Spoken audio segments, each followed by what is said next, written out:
traveling all around the country and outside the continental United States. CB5 Ghetto Pass Radio. It feels good. Yeah. Yeah. Oh!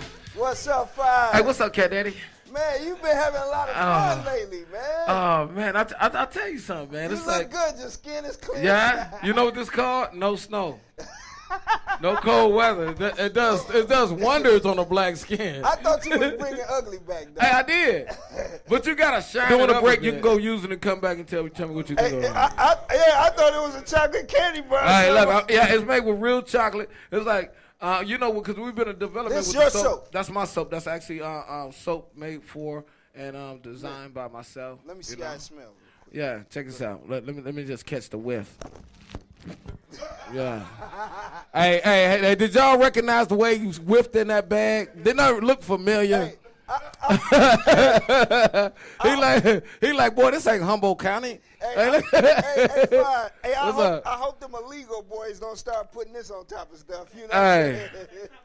Yeah, it's made with real chocolate. A 70-year-old lady out of Pennsylvania makes my soap, and I just signed a deal. Well, I'm just talking with another fragrance company out of Northern California, and they're about to make me some liquid soap. So making soaps, man. What y'all know about that? Now, Five was on 1490, if y'all remember him on Radio 1 till he got into a little contract dispute. Well, but yeah. He kept it moving. Well, yeah. I'm like, me and Radio 1, I tell people right now that I'm so glad that Radio 1 signed a deal with me, and I'm glad that I was with them for as long as I was with them, because you wouldn't have these live concerts. What's the biggest difference from your time at 1490 to right now, Ghetto Pass Radio on Blog Talk? What's the big difference? Yeah, the biggest difference for you and change for you. Well, when I was on Radio 1 in Cleveland, it kept me here. Like in my contract, I couldn't be away no more than one weekend. I had to be here, at least every other weekend,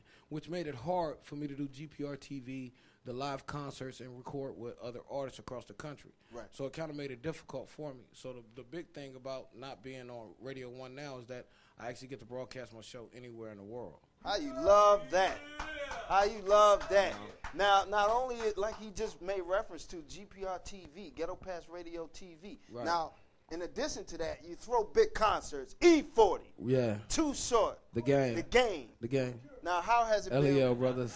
LEL Brothers. Brothers. Now, how has it been working with those guys in the game?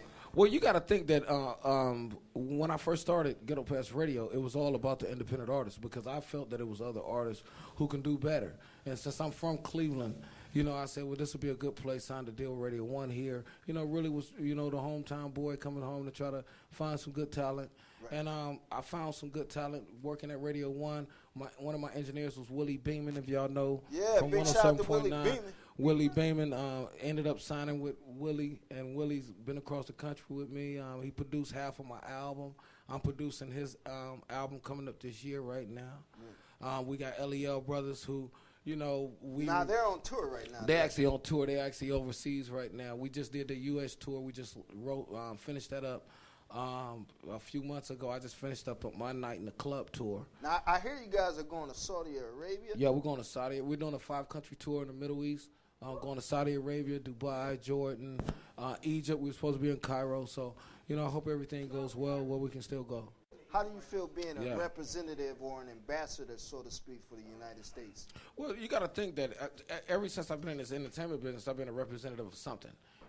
Anytime I walk into a place, either I'm representing black folks, black men, I'm representing a person from Cleveland, I'm representing something when I walk into a place. So I have to stay consistent with what I'm representing. If I represent the same thing, everywhere I go, everybody just sees CB5. So it's kind of cool to, be able to just say, this is what it really is, to kick it with a CB5 kind of character. Now, anybody that knows CB5 knows he's naturally funny, man. He's a great guy to be around. Cocaine does a lot of things.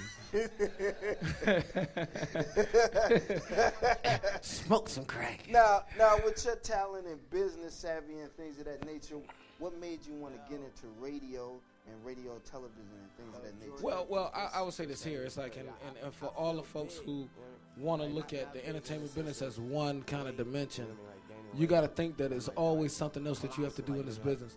So radio went with TV, TV went with music, studios, artists. It's just all hand in hand. It's a chain link fence. Now they tied up. Ugly. I don't know if y'all got my album yet, but I got an album called A Night in the Club where I had assembled some of the coldest folks from Cleveland and from across the country. And Playa T, believe it or not, I pulled him into the studio as an MC on this album. And he's actually on the track with Willie Beeman.